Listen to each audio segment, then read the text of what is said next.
Good afternoon, and thank you for attending the Electrical Safety Testers webinar being presented to you by GW Instek. My name is Keith Cornish, and I'm a Senior Account Manager here at Test Equipment Depot.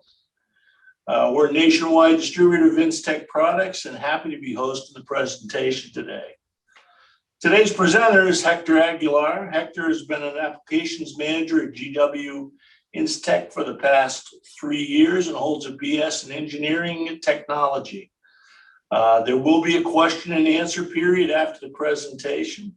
So please feel free to stay online for that. And again, thank you for attending. And now I'll turn this over to you, Hector. Thank you so much, Keith, for the introduction. Hello to everybody. Good morning, good afternoon to those on the East Coast. I want to thank Photronic for hosting this webinar today. Hopefully it'll be an educative experience for you guys as well as getting to know who we are. For the agenda today, what we'll cover, a little bit about who we are, who GW Instek is, in case you've never heard of us or just kind of maybe heard our name out there.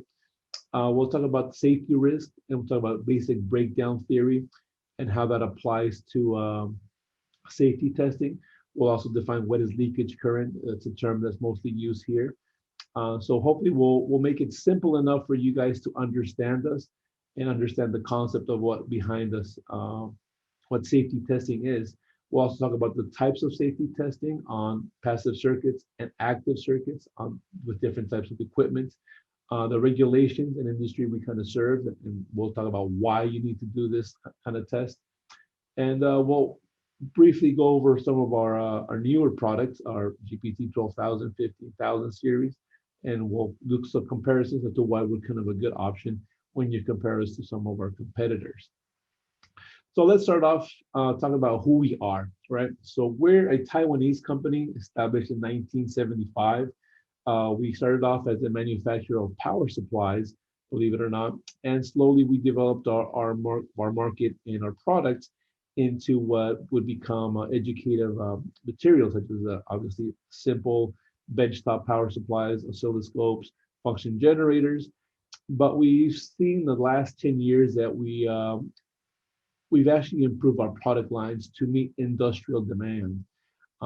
We have built a solid reputation in the test and measurement market overseas as well. Here in the US, we were established in 1993, if I'm not mistaken. So we've been here for a while.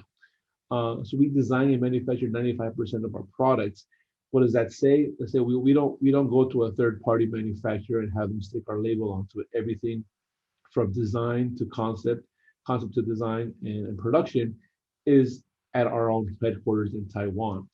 We carry a wide portfolio of products, call them the 5 pillars, and we'll briefly discuss on that. We are a supplier to top tier accounts such as Google, Intel, Rolls-Royce, GE, Boeing, just to name a few. So we're there in terms of what our brand and our capacity for power supplies and other products as well. We have locations around the world. Obviously, Taiwan is our central headquarters. Here in the US, we serve actually the entire American continent from Canada all the way down to Chile. We're in Japan, China, Malaysia, Netherlands, and recently India. Our product portfolio, as I said, consists of 5 pillars. I kind of say it's 6, 6 being the safety testing lineup, just because we've expanded that so much. But really our bread and butter are our power supplies. That's what we know how to do well. Obviously with electronic loads, which kind of includes in the power product. So all of our oscilloscopes, signal generators, spectrum analyzers, multimeters, milliometers, you name it, we kind of have it from test and measurement. That's kind of all supports what's really our power products. Short, tall, slim, wide, all types of power supplies that we go up to. And recently our product line has increased up to about 5 kilowatts of power. So let's just talk about some of the risks and some of the breakdown theory. So in any kind of equipment that requires voltage or electricity, there's always risks. And what are those risks? Electric shocks, obviously, arc flashes, burns, Fires in the most extreme cases, obviously we've all had a short circuit, and we've all seen an arc event, well, I'm assuming for the most part. But really what knock on wood, we don't want to have, a loss of life. So to mitigate these kind of risks, manufacturers require safety testing. And because you want to ensure as a manufacturer that your product, once it hits the market, it will be safe and these risks will actually be zero to minimal, right? And so let's talk about some of the theory behind what kind of goes on in safety testing. But before we really go deeply into it, I kind of want to just show you this animation of what's going on here. Obviously, we're seeing animation where there's thunder, but what's going on here? On a cloudy day, you'll have potential, voltage here up in the clouds. And eventually, you'll reach a level of potential where it discharges onto the earth, the physical earth. That's what we call earth ground. And what you see is a discharge of current, that would be kind of called leakage current, but on a massive scale. But what's really going on here? Why doesn't it discharge, at the beginning of the accumulation of this potential? What's happening here, there's a resistor between the clouds and the earth. That resistor is being air. Air holds a lot of impedance. But what happens here is when it saturates, it gets to the point where the air can no longer act as an insulator and it breaks down. When it breaks down, there's a discharge of current. Now, it's not continuous because obviously the air is always trying to resist this phenomena.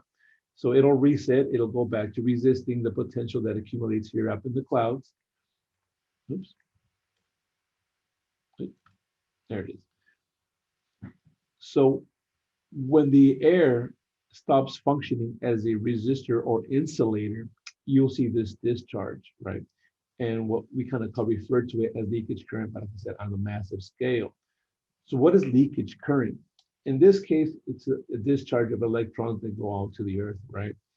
Similarly, how it's defined in any electrical installation, current will always flow from one protective conductor, ground conductor, to another ground, right?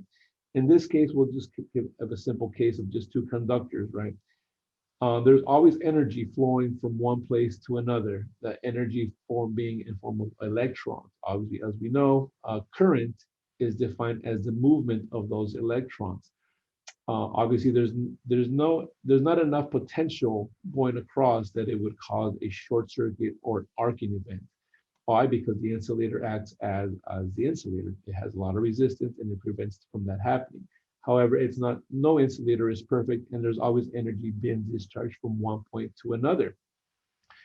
In this case, on safety levels, we always expect that leakage current to be in the picoamperes, microamperes, and in the worst case scenarios, at least a limit of milliamperes. When we get into the milliamperes, when we start kind of, seeing some dangerous effects, people have died on milliamperes being leaked into their bodies and actually discharging into their bodies. So that's kind of defined, and then we'll talk about how this kind of fits in to what safety testing is. So fundamentally, safety tests are meant to be destructive, and they're designed to stress the insulation component of any system. So when I first got out of school, I started working for a company that manufactures transformers. Those transformers consisted of a coil being mounted on top of a stack of laminations. And in between those laminations and that coil, there existed a component, insulative component here. And what the object was to measure how much leakage current came or flowed across the coil to the core. How that was done, we would inject about 5 kilovolts we would connect the hot lead to the coil and the return read or the ground reference to the core. As you will see, it's not a complete circuit. It's not a continuous circuit. However, when we inject 5 kilovolts of potential or voltage, we try to measure that the leakage current would not exceed 5 milliamps. If it exceeded 5 milliamps, you would either see an arcing event or you would see a straight short from the coil onto the core, meaning that there was maybe a puncture or a little micro tear in this material. Now, this material could consist of Nomex paper, which is a specialized paper, consisted of rubber, fiberglass, or sometimes there was just nothing in between. It was just air right in between those. So what you were really doing is you were really stressing the capacity of this material to insulate the coil from the core. And you would do this to the secondary or third or the third winding, right? So it's critical to ensuring that the user doesn't receive any electrical shocks. In this case, you're ensuring that the potential flowing through this coil will sooner or later jump across to the core and cause a short circuit. And causing that short circuit could cause an arcing event. This particular material, depending on what kind it was, could actually kind of catch on fire. So whenever you see like a large discharge from a transformer, if you've seen pictures of it or YouTube videos of it, that's what happens. You know, there's so much voltage going through here, it just arcs across to the core or it arcs across to the enclosure and it causes an explosion because this stops working as an insulator. So fundamentally, before I go on, when I first came into this company, I was told, well, okay, Hector, all you got to do is just inject 5 kilovolts. You got to make sure it doesn't go over 5 milliamps, and that's it. And it passes or it fails. Well, that's fine in case it passed, right? But what happens when it failed? You would have to kind of troubleshoot why it failed. Was the insulation on the coils bad? Was this insulation bad? Was there maybe a sharp edge here? That was the trouble, but really fundamentally, I did not understand what this test really was. They just told me like monkey see, monkey do, right? Just follow the manual and you'd be okay. But it wasn't explained to me what it really was. And it wasn't about a couple of months later that I said, okay, I understand what this is. So fundamentally, when you're using a safety tester, in this case, when we use a GPT, you're connecting the leads to a resistor, right? You're connecting the voltage lead to the top of the resistor, to one end of the resistor, and the return lead or ground reference lead to the other end of the resistor.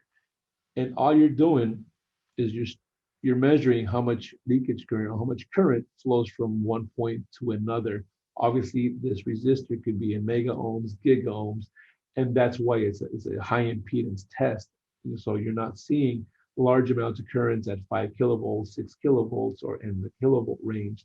You're seeing very minimal amounts of current flowing through, even though the potential is very high. So this resistor, this is pretty much the concept of what the safety testing is. You're just, you're stressing this insulator, which is a resistor. And that resistor could be air, it could be any kind of material, like I said, a piece of paper, fiberglass or rubber. When it comes to capacitive or inductive loads, it's kind of the same thing because they do carry a little bit of impedance. It's capacitive loads. They just behave a little bit differently. And so, like I said, leakage current, just the flow of electrons from one point to another, in this case, a high impedance resistor. So now that we've covered that, we'll go on to see what on the types of tests that's done on passive circuits. Passive circuits meaning that they're not being fed by any AC or DC electricity or energy.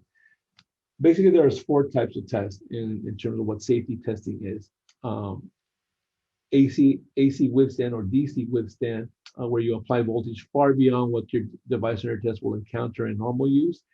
Like I said before, with the expressed intention of stressing the insulating material beyond their normal operating range. Why? Because if you're in production or you're in a lab and you're stressing this material at 5 kilovolts, 6 kilovolts, or in the kilovolt range, and it passes, you can assure yourself that when it hits the market or the consumer or the end user, that working at 120, 240, or 480 volts, your insulation component will withstand that type of potential. The third test would be the insulation resistance test, which is basically what it is. Something's called a megometer test or a megometer, because I believe that company was the pioneers in developing this type of test. It's basically you're just taking the measurement of the impedance of that insulated component. The fourth test would be the ground bond test. So I'm sure all of you have known or heard about what a ground continuity test is. Obviously, ground continuity kind of verifies that you have a connection from one point to another. It's continuous. There's no cutoff. There's no open circuit conditions there. However, that continuity test is limited because although the continuity test verifies that there's connection there, it doesn't verify the integrity of that connection or that circuit, that continuity, the continuous circuit. In this case, it would verify the integrity of the ground connection between any exposed metal and the ground of the power cord under high current conditions. And we'll talk about how that test is performed.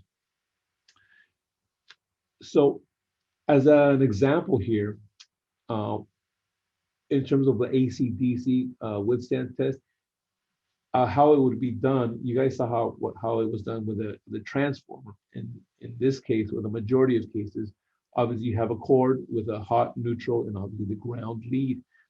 So how this test would kind of be run, you would connect your neutral to your hot lead and your return lead or your reference ground to the ground terminal.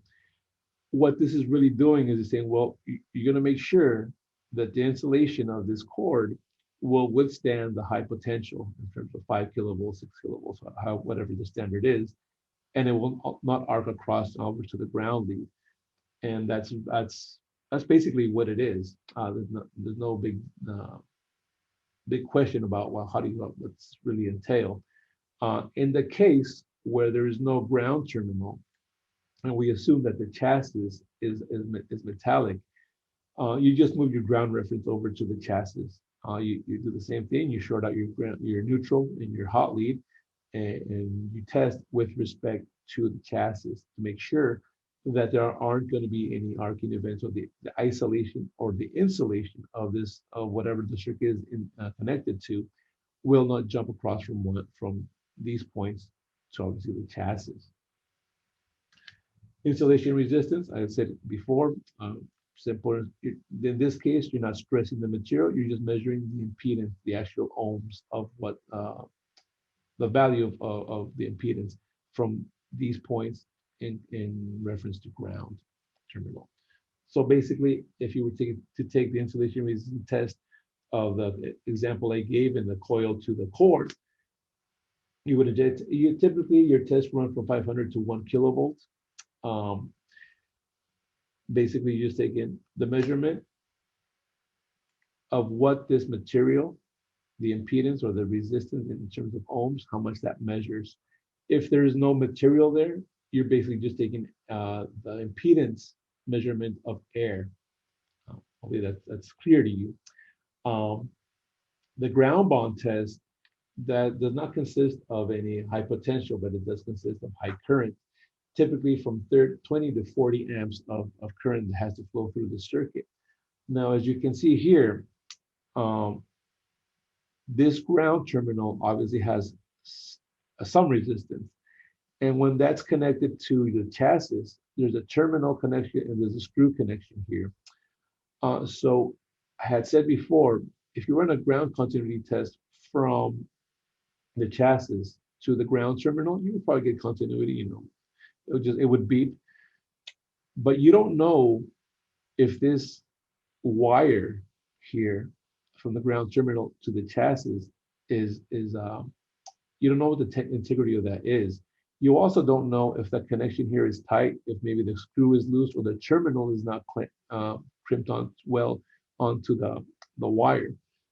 To be able to stress that and verify that you have a good ground bond, a good connection here, you would inject current across this circuit. In this case, we're saying 40 amps. And really what it's measuring is the resistance of this circuit you see here. Obviously, because the wire has some resistance, it's in the milliohm range. So when it gets up into the high milliohms, like 100 milliohms or even an ohm, there's a problem. And that problem could be, as I said before, you either have a loose screw a loose terminal that's, or maybe it's not crimped on well. In the worst case, you have some tears in these wires that consist of this ground cable. Who knows, maybe somebody moved it or they chopped it off mistakenly. So for example, if you have 7 wires going into this cable, and maybe 3 of them are chopped off, you would have a higher resistance reading, and that would indicate it here in your measurements. So because the more resistance you have, the less current will actually flow through it, and that would, the instrument would be able to calculate that and say, hey, you know what, you have a little bit too much resistance here. You need to double check what's going on here in the connection or here in this cable. So now that I've explained the types of tests that happens, let me just do a quick demo on a product that I have here to show you before I go on. So what we have here is a 3-in-1. 3-in-1 with AC, DC, and insulation resistance testing. This does not have the capacity for ground bond, but it's just in the background. You do see another one of our models that does have capacity for the ground bond. As you can see, here are the terminals for the ground bond. So 2 extra terminals that would probably be going on here if we did run that test. So my device here that I have that I will kind of test is a transformer. It's obviously, you see you have multiple windings on this transformer, toroidal transformer, and it's mounted onto a piece of metal, a chassis, right? Obviously there's some insulation here to protect, obviously the arcing from this point to this point. So how this test would run, we would connect probably our voltage terminal, and I'll just use one of these windings as an example to one of the windings here. And our return lead or ground reference to the chassis itself here. So you can see it. There we go. Get in there. There we go. So, as I had stated before, we're talking about kilovolts here. Typically, this type of instrument would be isolated from any type of environment where passersby or even the user itself, the operator itself, would be exposed to these high voltages. Obviously, it can do some damage. I know from experience, those things tend to bite pretty well. Even though it's high impedance, it can cause some damage even to user stuff who has many years of experience. So typically, these types of instruments are isolated away from production, and they're done more in a laboratory setting, or if it's in production, that whole area is kind of sealed off or caged in, just because obviously the amount of voltage that we are working with here. For this test, and for my personal safety, I will only use 100 volts of potential to run this test. I've already done the setup here. My limit, so what I'm telling the instrument here is, okay, I'm gonna inject 100 volts of potential into this transformer winding, and my leakage current can be no more than one milliamp. It varies from standard to standard, manufacturer to manufacturer, but these limits are kind of are set by the quality department of each manufacturer. What I'm telling you here, my low set, we won't talk too much about that, but I'm just going to have it at 0. Test time, I'm going to run it for about 300 milliseconds. My ramp up time, I'll run, I'm sorry, using the wrong, there we go. In this case, this is actually my example. 5 milliamps is my high set. I will test it for 5 seconds. I will ramp up, meaning that I won't have instantaneous voltage output. It will take some time, in this case, 3 seconds. My arc event, I have it on, and it continues. What that means is if it detects an arc, it will continue the test. It won't stop it. And my arc set is actually above what my high set is. So if my arc event happens at 307 milliamps, I'm sorry, microamps more than my high set in milliamps, it will detect it and it will show up on the screen. So this test is already to go. I would have to press the start again. As you can see, it's ramping up to the voltage, in this case 100. Once it reaches the 100, it tests for 5 seconds and it keeps testing. Typically tests on the real world run for about 30 seconds to a minute, obviously with higher voltages. The other test I would run here, oops, here we go,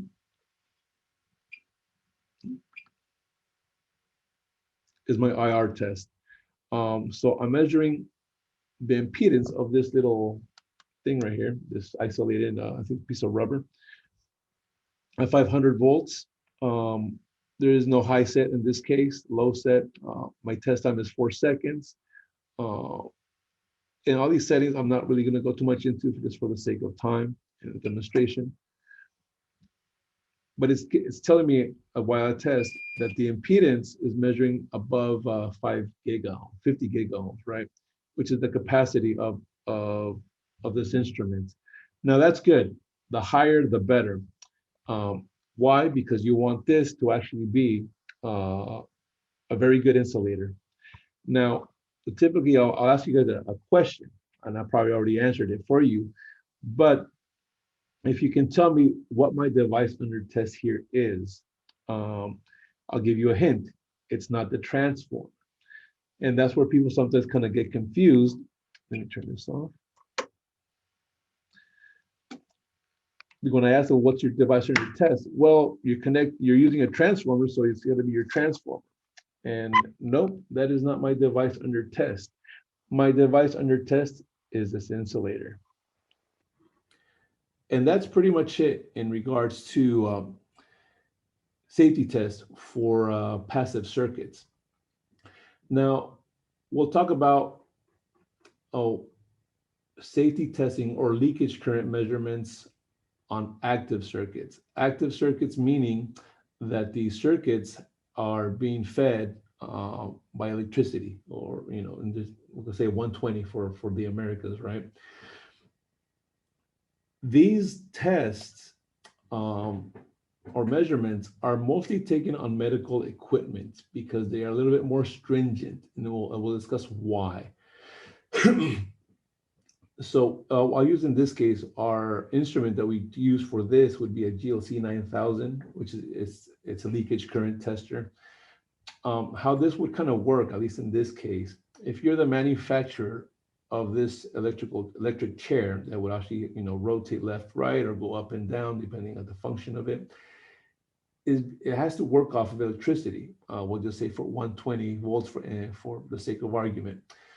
Now you need to know what the leakage current is across different points, right? Or why? Because if you have somebody sitting on there, you have an actual person, actual human being that is exposed to leakage current. Now, like I said before, high amounts of leakage current can cause potential damage to the biology of a human being or any kind of biological living being, right?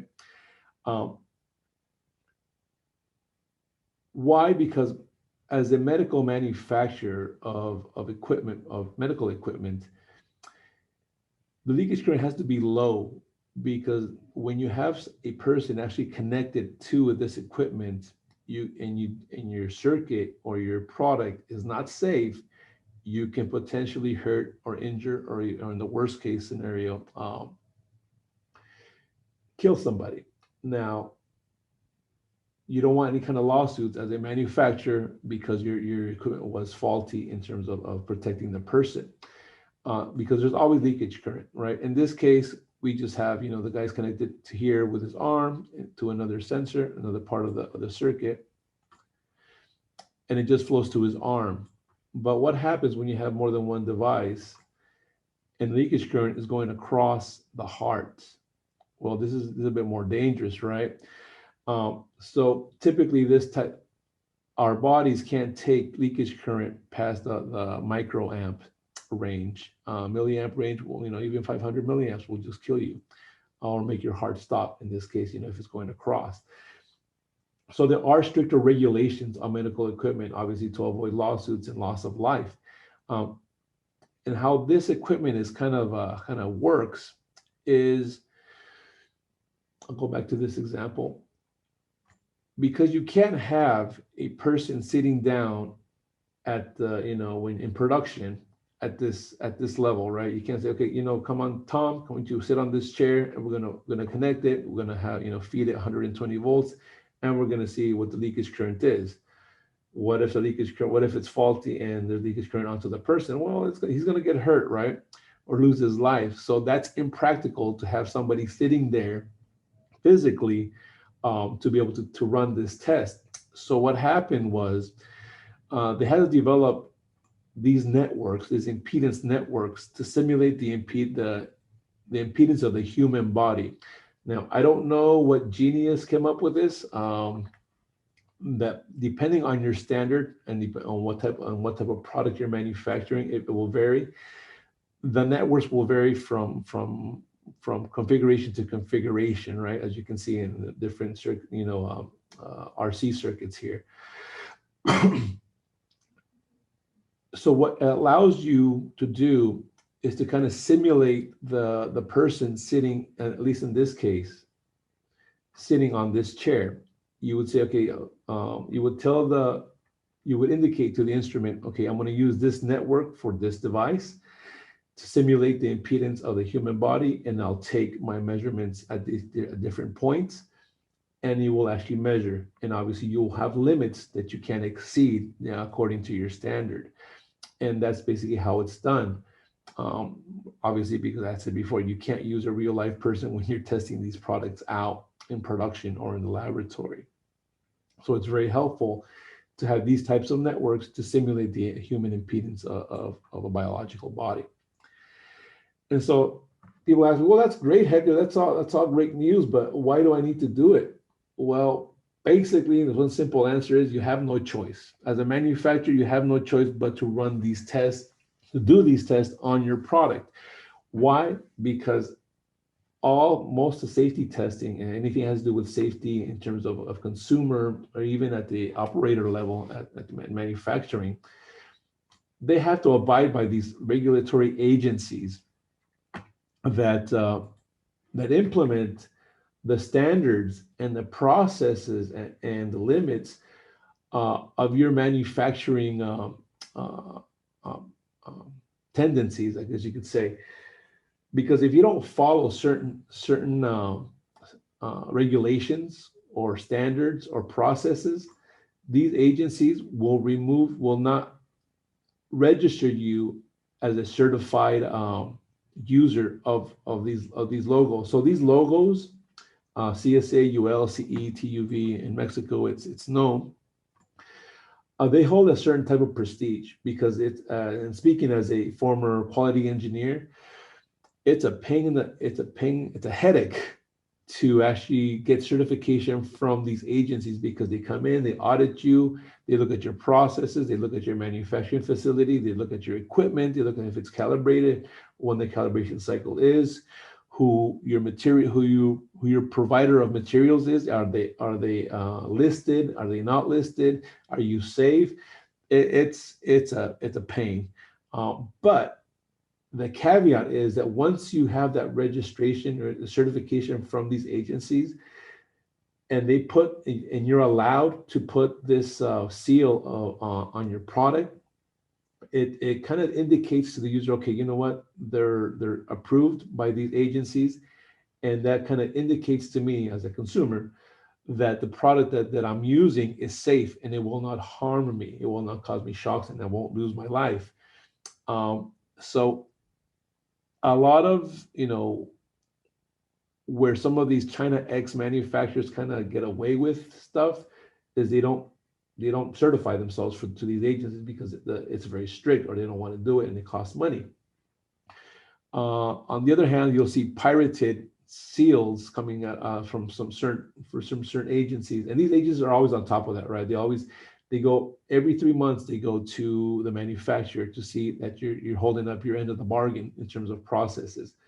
So they do their due diligence, and they have found that, well, they'll find, inconsistencies on product that, for example, like where I used to work at, we used to have this label, and and every manufacturer has their own number associated with this label, and you'll see it on product. You see like one, CSA, number 1234 for transformers. But sometimes, well, they're going to manufacturers, they'll say, well, you're producing a computer, let me see your CSA. It's like, oh, it's 1234. Well, that doesn't make sense, because that 1234 number is listed for transformers, not for computers. And they'll scrutinize that company, and they will either fine them, or they will report them. And so it's very important to keep track of this stuff. Like I said, because it's prestigious. I've used product that coming from China that did not have any of these seals, because it was affordable, right? However, 2 months into, I think it was a battery charger that I was using. 2 months into the use, it stopped working. I think there was some overheating, and I even kind of smelled some burning coming from that particular charger. But that's, you get what you pay for. So there's all kinds of different regulations. The most common is the 61010-1 or the EN 6598. And now this one's for, luminaries, like, ballast for lights and the like. They all have to comply with these regulations, making sure that the insulative component of their materials is working, that you won't have any shorts. So depending on the kind of equipment that you'll have, these regulating agencies will assign you a different standard. But that's basically the gist of it on why you have to do it. So it's kind of just to say, hey, I'm following the process accordingly. My product isn't going to hurt anybody once it gets out into the field. So now that we've talked about all the theory, the types of tests, types of for passive and active circuits, let's talk about a little bit about the kinds of products that we offer for this type of testing. As I had mentioned before, I believe that we have like a a sixth pillar in terms of the safety testing category. Our legacy product, the GPT 9000 series, it gets the job done. If you need extra channels to connect to, for example, if you're a harness manufacturer and you need to connect different wires, but you don't want to connect and disconnect, you would probably add a multiplexer box for it, up to 32 channels. Just one box is 8 channels, so it would be 4 boxes. We have just a dedicated leakage ground bond tester. Pardon me, I gotta drink some water because my throat is running out of saliva.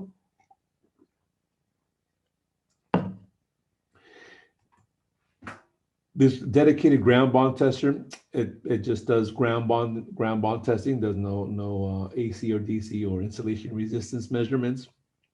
It's very practical for some people that don't want to, they don't need this whole instrument. They just need one. But what sometimes happens is you'll have maybe perhaps a 3-in-1 or a 2-in-1 AC DC, but all of a sudden the regulations change and you're required to run a ground bond. Well, you can just add the ground bond onto here and control it via the panel once it's connected via serial connection to the ground bond tester. And it's practical, but we still offer it. It's very popular. Our newest ones are the 12,000. I didn't list it here, but it's also the 15,000. The difference between the 12,000 series and 15,000 series is just the amount of leakage current being able to be generated. So it's 200 VA, and the other one's 500 VA. Just the more power, obviously, you have more capacity for leakage current measurements. The other one, which would be kind of its cousin of this one, is the GPT 9500 series. So it kind of combines one of these boxes with a high pod tester. So it's integrated, 8-channel integrated. And what's great about it is you can do point-to-point testing. What does that mean? So instead of testing from 1 to ground or 8 to ground, you can do from 1 to 2, 2 to 3, 8 to 5, 5 to 1, 4 to 8, etc., without having to connect and disconnect. So and you can program that sequence. Now, one of the things that I kind of show off and tell people, hey, look at the screen. It shows a lot of data. It's a lot newer, obviously, than our legacy product, including the GLC 9000, the leakage current, dedicated leakage current tester. A screen, touch screen, is very, very convenient and very intuitive, very easy to use. For the GLC 9000, as I had given in the example, you're going to need two types of inputs, one for the actual instrument to operate on and one for your device under test. So this can go up to 260 output, depending. So you can input 260 single phase and output 260 volts single phase as well. There are some instances where people, I want to, my product requires 480 or 277. Like, well, I don't know what kind of equipment that is, because most of the medical equipment runs from 120 or 240, depending on what country you live in. When you exceed those limits, it's very iffy at what kind of application they're trying to do. They're trying to kind of work around certain having to acquire more expensive equipment. So let's talk about a little bit about the 12,000 series, the 200 VA. Like I said before, we have a very great screen here. It shows a lot of information, as you saw in the demo that I did. It was very easy to read all the types of parameters in your settings, and when you're testing, it's at 7 inches. You control the ramp up and ramp down time. It's got a contact check function. What does that mean? It means that it'll kind of, if you have your DUT connected, obviously to, let's just say AC withstand test, it can check if there's continuity across there, and if there's not, it's either going to tell you that it's disconnected or there's no continuity in your circuit. It's got a capacity to load testing up to 47 microfarads. It's just very uncommon. It's a very niche market for this, but as the EV field grows, you're going to need to know, because those batteries do have a lot high capacitance. So I'm not quite sure how they run these withstand tests, but it can run it, and that's important, because on capacitive loads, you'll have these spikes, or the capacitive value is so high that you can never get to your test voltage, because it just keeps eating it up. But that's, I can go on and on about this feature, but it just for your information for right now, obviously because of time. We have statistics and analysis functions. So what this means is you can actually run, let's say, for example, a sample of 100. It'll tell you how many passed, which ones didn't pass, what test didn't pass, or what test did pass. So it'll give you graphs of how many were passed, how many failed, how many were tested in total. You can even save that data to the USB storage here, as you will find. It's also got a rear panel output. So if you want to kind of reduce the risk of any operator touching this area, or any wires coming across this instrument, you can actually use the rear output to run those tests. It'll make it a little bit safer. We do have interfaces as standard: LAN, USB, RS-232. GPIB is obviously for the most part is optional. If they need it, it's kind of, GPIB is old, but it still gets used because a lot of those systems run on those Skippy commands and that interface. And one of the things that I had mentioned, obviously the statistics, as you can see here, I give you the bar graph, the types of tests that were run, how many passed, how many failed.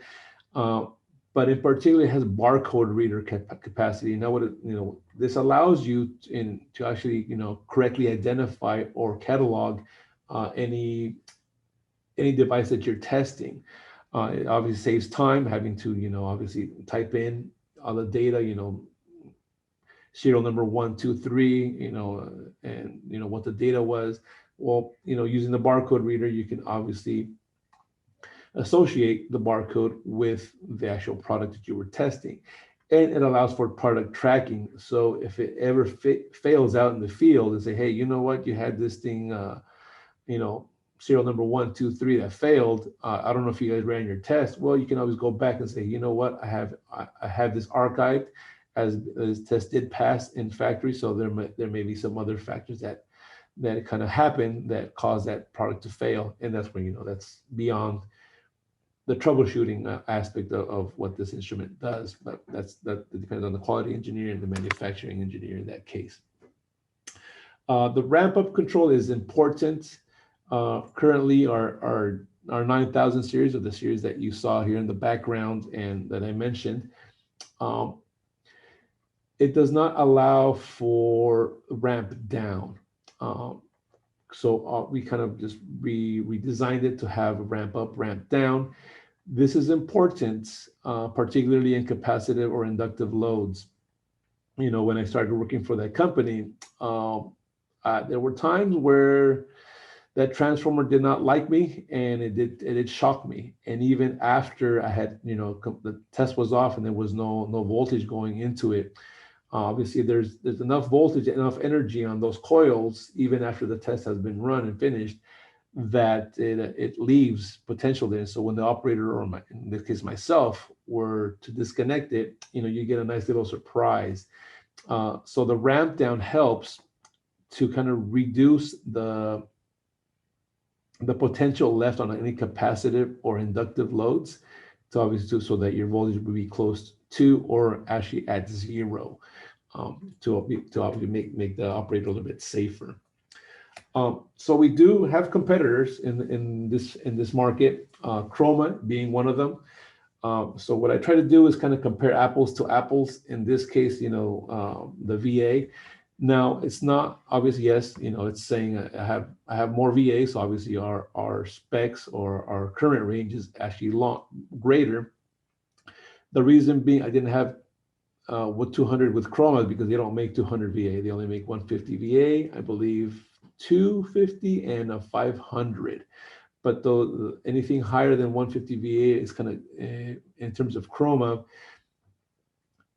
I think they're integrated systems. There's all in one package, right? But it's a standalone. Yes, we do have, obviously, because of the higher power, we have more capacity for leakage current testing. 10 milliamps more. They don't have. I don't think they have barcode capability. I tried checking. I didn't find any information there. So it's pretty much almost the same. There's no big difference. We might be a little bit superior in certain specifications, interface, not too different. We have more options. So being higher power, offering more, we still cost less than they do, about half as much as what you would pay for this kind of unit here. Our other competitor is Associated Research, and they make good product. I'm not gonna bang on them. They're very competitive. But we're slowly, we've entered this year, actually last year when it was introduced, kind of with just running through kind of some of the competition, because they have what kind of differentiates them in terms of, at least in this comparison, is the touchscreen. They have a very nice touchscreen. It's a capacitive screen. You can run all your functions here. There's no buttons as you would see in ours, but they're very similar in performance. There's not much difference here. Obviously, yes, we have higher VA, more power, but everything else is pretty much the same. They have barcodes capability. They have a touchscreen. We don't. The contact check mechanism. We have a statistics output display. We do have a little bit more capacity, well, far more capacity in terms of capacitive load testing. Interface is very similar. We have input-output terminals with interlock. We both have that. But at the end of the day, we cost almost half as much as they do. And I think you're paying for the touchscreen here. So when people see that, oh my God, why does it cost so much? Like I still don't know. I'm just assuming that it's the capacitive screen. I mean the touch screen that you see here. But performance similar, quality similar, not much difference. Price is where you're gonna save money. So sometimes people buy 2 for 1. You buy one for your use and you buy one for the backup, and you still wind up saving money. With a higher end model, the 500 VA, we're talking about obviously Now this is really apples to apples. 500 VA, they have the touchscreen, everything pretty much similar, not too much difference. At the end of the day, we're still costing $2,000 less than they are at the 500 VA level. I also invite you guys to visit our website and look at some of our application notes that are on there regarding ARC detection or GPT suite function, the multiplex scanner box, and a variety of other product that we also have on there for your interest. Hopefully, we'll gain a little bit of your trust to be able to and just check us out. So, if you had any questions, you can always contact myself or Photronics to answer you. So at this particular point, I'd like to open up the forum for any questions that anybody might have on anything that I discussed. So Caitlin, I'll hand it over to you. See if you got any questions for me from your users or the attendees. So I am checking on the chat. If you do have any questions, you could either put them into the chat or the Q&A section. We are here to help you answer any of the questions that you might have. So far, I'm not seeing anything, but maybe we're typing.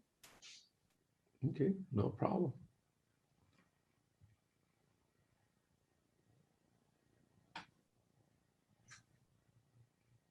No, I think we're good. Awesome. Well, hopefully the presentation was thorough enough for them to understand it clearly. If you have any feedback is welcomed, whether negative or bad or good. Hopefully it was good. That way help you improve the process and make things a little bit more clear for people to understand. So hopefully it was an educative experience for the majority of you. If you have any questions, like I said before, you can contact myself here at haguilar@instekamerica.com or through sales@instekamerica.com. To Photronics, you can call them toll free at the number I'm showing here, or at sales@photronic.com for any kind of questions that you may have. So with that being said, this is who we are. You can contact me at this particular number directly. Just ask for myself. This is my email address. These are the sales managers here in the Western region, the Eastern region. And our customer service RMAs, anything you need to add, or visit our website. We even have a YouTube channel if you want to check it out as well. So with that being said, Caitlin, Keith, thank you so much for hosting this. It was a great event. I hope that was a learning experience for you guys as well. And I hope that everybody's doing fine. So with that, I am saying goodbye.